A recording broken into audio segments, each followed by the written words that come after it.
Hello, and I hope you're well.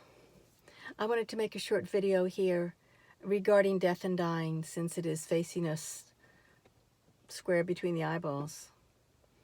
And with so many of us dealing with people that we love who are dying, don't we need to find some way through this?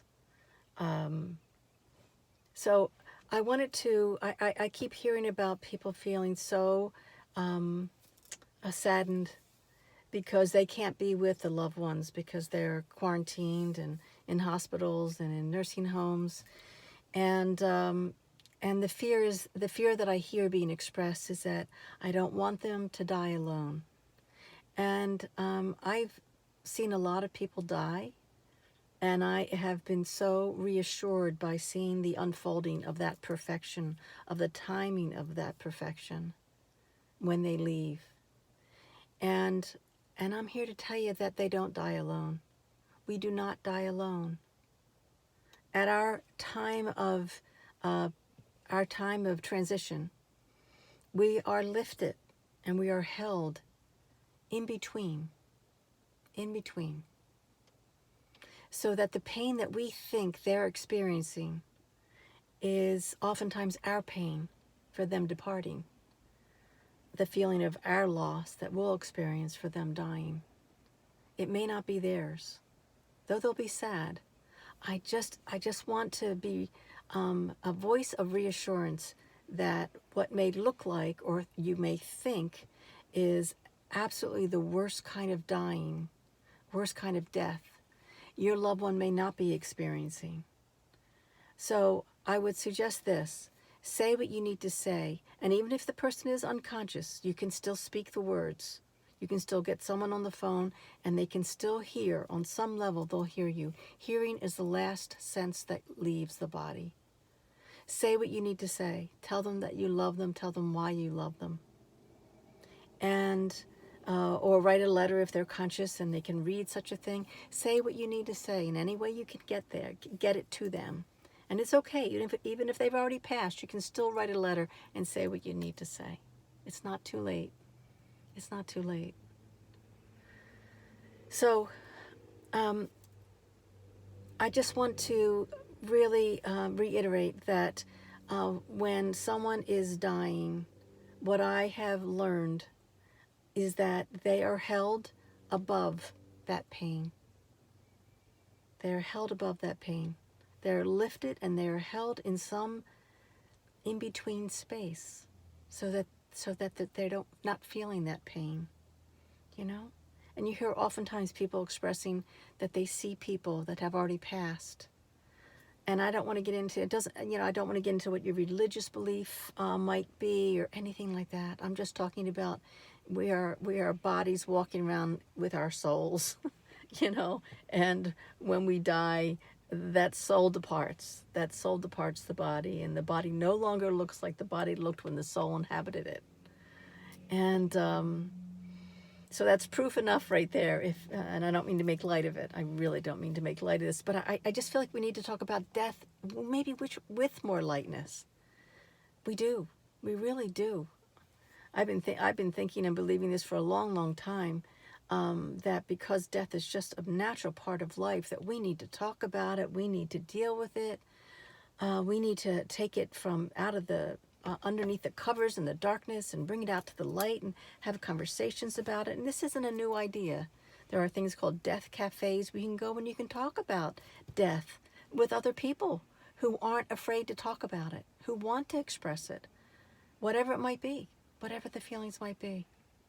So right now, because of this pandemic and it's the spread of this and the death toll that just keeps rising, don't we need to deal with this? Aren't we being forced to deal with this? So I hear people say, there are good deaths and there are bad deaths. But a death is a death.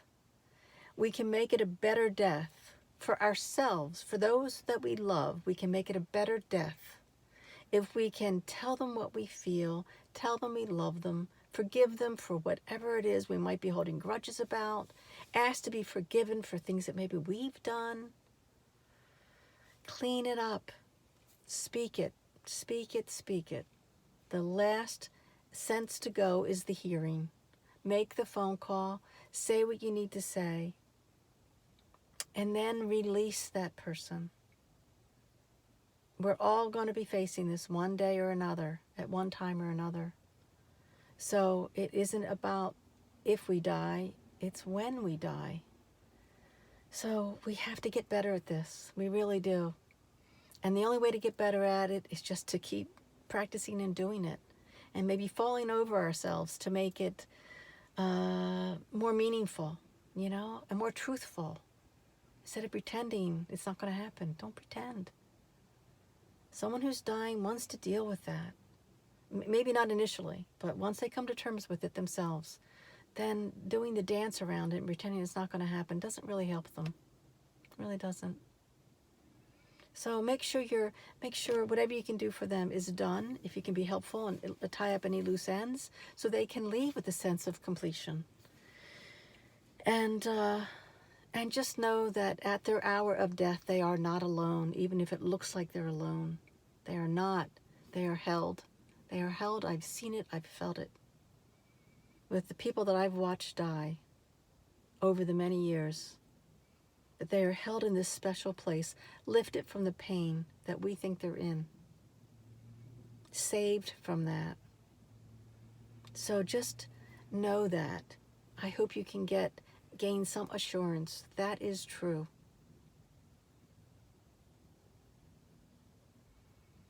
Yeah. So the pain we think they're experiencing is oftentimes our pain. It's our pain of the loss that we're going to feel. So make sure you separate that. Don't assume they're there. And whatever we need to do so that we can feel healed as we go through this life-changing process and we watch other people go through it. So keep holding whatever light you carry. I keep hearing myself say we need to up our wattage. Hold the light that we have inside us for all those that don't have it, that can't find it. Shine your light as bright as you can, because the planet needs it. Everybody needs it. Everybody you come in contact with can be affected by that light. So that's what I have to say. And I hope that offers some reassurance. Please, it's so important to know that they're held. They're held in safety. They're held in safety. And assure them of that they're okay. It's okay. They can leave. You'll take care of things. Reassure them. Because that separation is not always an easy one. Not always an easy one at all. Especially now when it's striking quickly.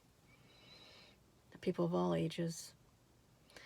Okay, well, until later, please stay well.